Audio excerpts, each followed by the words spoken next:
Good Thursday to you all. Hey, it's Greg Stanley with the Collector Car Podcast. I just wanted to give you a few updates. And now, if you're watching on YouTube, I apologize for my background here, but I am at a loft just outside of Portland, right by the airport. So I know a lot of you like to comment and especially when you see me talk about my travels. If you're on my newsletter, I do some pictures and kind of capture where I've been and where I'm going. I just happen to hit this area when the weather is wonderful, so I can see Mount Olympia out the window, which is really cool. I've hit a couple cool places, including a really cool Porsche GT place. They just specialize in GT Porsches. So if you would like to know more, subscribe to my newsletter. You can do that at theclictorcarpodcast.com. And anyways, where am I off to next? Headed up to Seattle as I finish recording this. Next week, I will be out in Arizona at the Scottsdale auction. Sotheby's Motorsports will have a tent up or something. Will be near the Arm Sotheby's auction. So I will be running around there as well. And then after that, actually, I'm taking a little vacation, going on a little mission trip down to Belize to help people with their prescription eyeglasses, which I'm not medical in any sense. I think I will be, the guy standing around handing out stuff probably.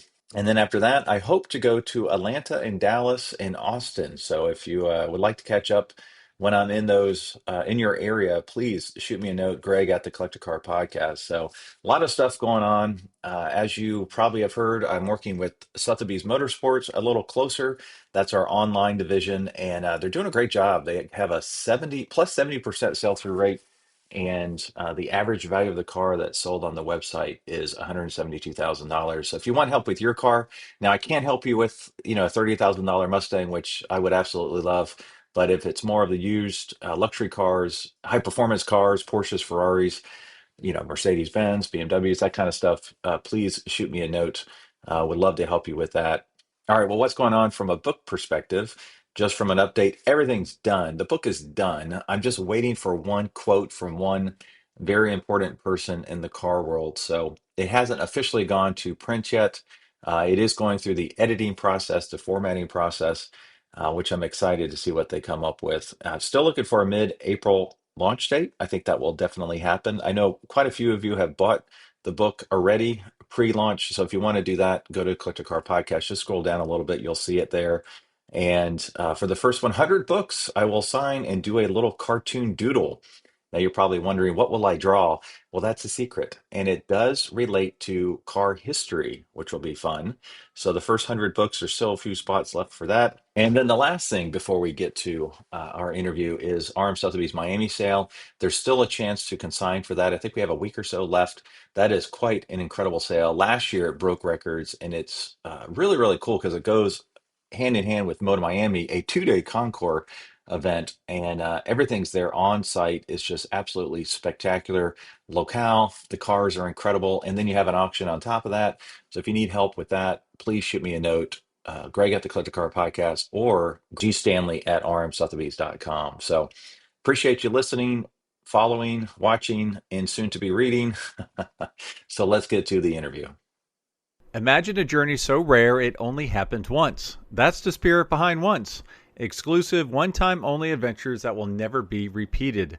Our next experience, American Muscle Legends, takes you trackside with the most iconic cars in history, complemented by luxury accommodations and behind-the-scenes access you simply can't buy. Spots are limited. When it's gone, it's gone. You can learn more at discoveronce.com/muscle. All right. Well, welcome to the Collector Car Podcast. You know, I love restoration shops because I love the work that they do in bringing incredible cars back to life. And I have Amy Hahn Beck with me. Amy, how are you doing? Good. How are you? Good, good. Now you have Hahn Restoration. Now tell us a little bit about your business and where you're out of. Pittsburgh, Pennsylvania. And while we do full ground up restoration, we will take on some repair because what people say is, no one will work on my car. Please take my car. So I do have a couple bays for repair. Wow. Okay. So now your name's been around for a long time. Tell us a little bit about the history of the restoration shop and if there's anything particular you specialize in or if it's kind of, all classic cars. Well, my dad started restoring cars before I was born. Mm. And then after a while, he joined forces with Wes Woodward. One had a shop, one had clientele, put them together, bring all your tools and equipment, and you have a shop. And so they grew because it's the nature of it. Once word gets out, you go to a car show. Who did your car? So it grew. And my dad then hired more and more people as time went. Paul Vorbach came on as a partner. Wes started to retire. And then my dad had me come into the business. Never in a million years thought I would be here. I was headed in a different direction. And my dad said he needed some help. I had a little time to do it. And before you knew it, I was, hey, Amy, why don't you do this? Hey, Amy, why don't you do that? So then I did more and more. And then eventually he decided to retire. I took over and had the same amazing technicians the whole time that before I took over and after I took over. So that's been made the transition amazing. They know me, they love me, I love them. And they just continue doing the same work that they always did to the same standards. And then we ended up moving because, like all shops, they don't have enough space, and we didn't have enough space. So we moved into a bigger building. My husband built some space for storage, and 10 months later, I said to my husband, we need more storage space again. And we just keep growing. I've kind of put a pause on the growing right now, but that's kind of our background, where we came from. We also did 3D printing for a while too. And then as that grew, Paul Vorbach took on that company. And we do everything. Like, we were doing a lot of Mercedes because my dad was in a Mercedes. We had Gullwings in here, 190s, all kinds of Mercedes. The Mercedes Club would come here every single year. We still have probably about 30% Mercedes, but I'm a Jaguar lady. I'm part of the Jaguar Club. And we also have a British specialist that came to us from another shop. So we're probably more like 40% Jaguar, 30 Mercedes, and then the other 30 is American. Okay, yeah, that's really cool. And I remember actually the first time we met, which was probably, I think, less than a year ago. It was, you had just moved, I think you had just moved into your new shop, and that was still going through the transition, right? Yes. Wow. Yeah. Yeah. I can't imagine the logistics involved in moving a restoration shop to a different place. It's a nightmare I will never want to have again. Yeah. Yeah. No kidding. Yeah. Get more than you think you'll need, and then you'll probably wish you had gotten a little bit more initially, right? Right. Oh, yeah. Well, tell me, how did you decide to do the restoration world? Because it is a unique world. Obviously, the collector car world is a very unique world. Women are not highly represented in this world, especially in the restoration shop business. So how has that transition gone for you? It's interesting. So, some days it's amazing because when men hear that I do this, they really, they're just amazed. There's a woman involved in this, and they just can't believe it and get over it. And so, there's a fair amount of men that's interesting to them, and they don't know exactly what to do with it. But okay, I'm going to talk to you and not your husband. So. So at car shows, that's always an interesting dynamic. And then of course there's a few that don't believe that they would be talking to me. They're like, no, just give me the person in charge. Right, right. I'm like, no, that's me. Yeah. No, the guy. Right. Wow. So that's always, so it can be very interesting. It goes both ways. But for the most part, it's very well received. And with SEMA, they love it. They just are all about it. They're so excited to have a woman involved. So that's been very welcoming and warm, and it was just a wonderful reception. Yeah, so tell me a little bit about that because you mentioned you had just gone to SEMA this last, what, October, right? Not too long ago? I got into Vegas. I first went to the Las Vegas Concours, which was amazing because being an East Coast person, I see a lot of East Coast shows, a lot of the similar cars or same cars that run the same circuit. And going to Vegas, I was like, oh no, I have not seen some of these. And just so many Bugattis. It was amazing. I had a wonderful time. And then right after that, the SEMA show started. So SEMA has councils, select councils, and I am on the ARMO council, which is automotive restoration. And I went out there, of course, to be a part of what ARMO was doing. We're doing education, we're promoting the benefits of being a part of ARMO. But while I was there, I brought a couple of my guys and we shopped. And so we ended up purchasing a laser that arrived just yesterday, or no, last Friday. So you're talking about like a real laser, not like a Chrysler laser. No, like a real laser beam. We are lasering the rust right off of cars.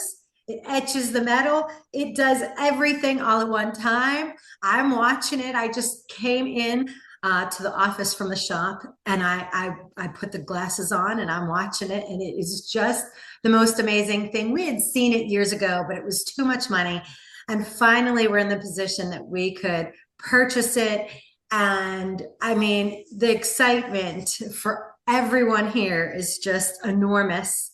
I also shopped for a new lift, needed a better one, a bigger one, and was able to get one that's bright pink.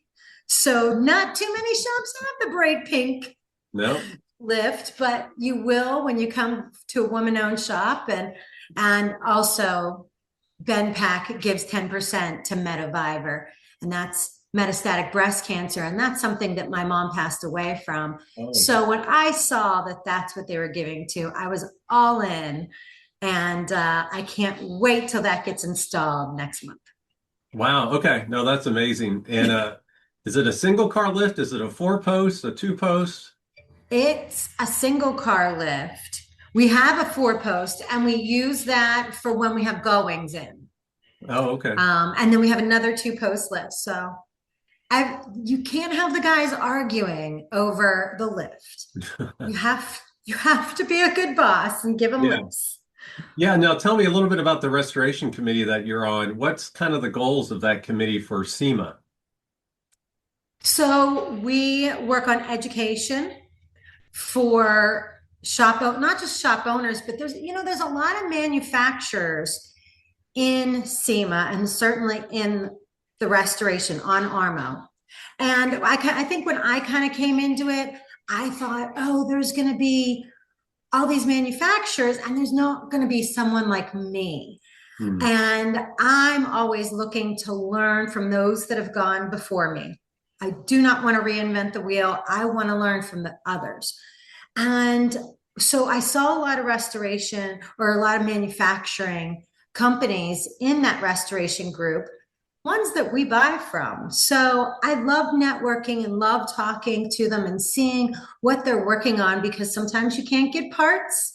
And if they're on the horizon to making something new that we're going to benefit from, I love to network and find that out. So I love that aspect of it, but I also really wanted other shop owners. I have gone to other cities and looked up restoration shops and then contacted them to see if I could come for a tour and talk with them and network. And I was like, well, this is just bringing them all together. And I wouldn't have to travel so much. So I'm like, this would be a great thing. And it has been. So there's been more and more restoration shops getting involved. So you don't just have the manufacturers, you have those restoration shops all together. It's making a nice like rainbow of shops and manufacturers that you can go to and learn from. And then our group does education every quarter. And I'm really excited for one of the education pieces to come up about AI, because I want to learn about AI more and how that can help in the shop. And so I'm eager to do that one. And then through the networking, I've found I've gotten deals and discounts and try me out and come over here. And those things have been a huge blessing to the shop. Wow. No, that's amazing. And I know SEMA is quite an organization. I just had Mike Spagnola on the podcast recently, and that was more about PRI as well, the integration of PRI. And I could just tell from his passion for the industry and for the hobby, whether it's more SEMA based or more racing based, like the PRI piece of it, he was all about, the education, engaging the next generation, as well as really communicating the fact that there's a ton of jobs in the automotive industry for anyone, especially young students right now. So it's great to hear these types of committees involved within SEMA, where you get a lot of networking opportunities that can help out different businesses and really grow the industry as a whole. So that's really cool. So before I forget, what's the best way for my listeners to learn more about your restoration shop?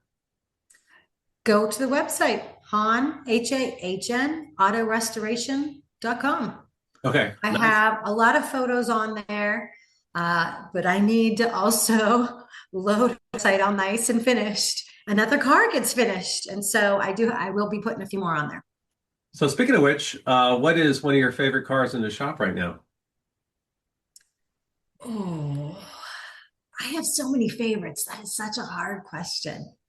I think probably the 1954 XK120 Jaguar. It is a full ground up restoration, and the lines are just beautiful. When it first was the paint job was finished and it rolled out, it was just like a work of art, like a piece of glass. That I love rounded glass. And so it just looked like this artwork.